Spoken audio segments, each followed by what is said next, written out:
বহু প্রতীক্ষার পর অবশেষে বড় সুখবর মিলল। সৌদি আরবে ঈদ কবে, মঙ্গলবার নাকি বুধবার? তারপর ভারত ও বাংলাদেশে কবে পালিত হবে খুশির ঈদ? এইমাত্র সৌদি আরব থেকে কি সুখবর দিল চাঁদ দেখা কমিটি? সবই বিস্তারিত জানিয়ে দেব এই ভিডিওতে। বিস্তারিত জানতে ভিডিওটি অবশ্যই শেষ পর্যন্ত দেখবেন। আর সবার আগে সবার প্রথম পরবর্তী নতুন আপডেটগুলি পেতে আমাদের ইউটিউব চ্যানেলটি সাবস্ক্রাইব করে আমাদের সঙ্গে থাকবেন। চাঁদ দেখার উপরেই বরাবর নির্ভর করে মুসলিম ভাই বোনেদের প্রধান পার্বণ ঈদ উল ফিতর। চলতি বছরেও কবে ঈদ উল ফিতর হবে তা নিয়ে মুসলিমদের মধ্যে শুরু হয়েছে নানা জল্পনা। তার মধ্যেই ঈদ উল ফিতর উদযাপন নিয়ে পূর্বাভাস দিল আবুধাবির আন্তর্জাতিক জ্যোতির্বিদ্যা কেন্দ্র অর্থাৎ চাঁদ দেখা কমিটি। রমজানে রোজার শেষ, আসছে খুশির ঈদ। ইসলামী রীতি অনুযায়ী রমজান শুরুর 29 দিনের মাথায় চাঁদ দেখা হয়।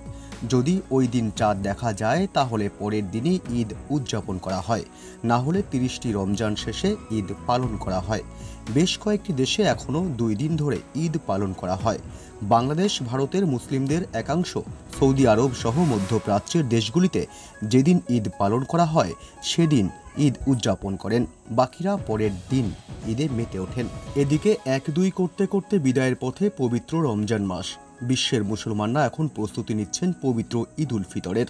তবে ঈদ কবে হতে পারে তা নিয়ে চুলচেরা বিশ্লেষণ করছেন জ্যোতির্বিদরা। ইসলামের প্রাণকেন্দ্র সৌদি আরবে মঙ্গলবার ঈদ হবে কিনা তা জানতে স্থানীয় বাসিন্দাদের পবিত্র শাওয়াল মাসের চাঁদ দেখার জন্য আহ্বান জানিয়েছেন দেশটির সুপ্রিম কোর্ট।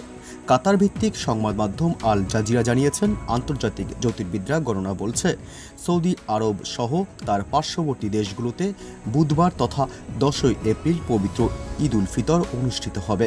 চন্দ্রবর্ষ হিসাবে প্রতিটি মাসই 29 অথবা 30 দিন হয়ে থাকে। সেক্ষেত্রে এবছর রোজা কতটি হবে তা নির্ভর করছে চাঁদ দেখার ওপরে।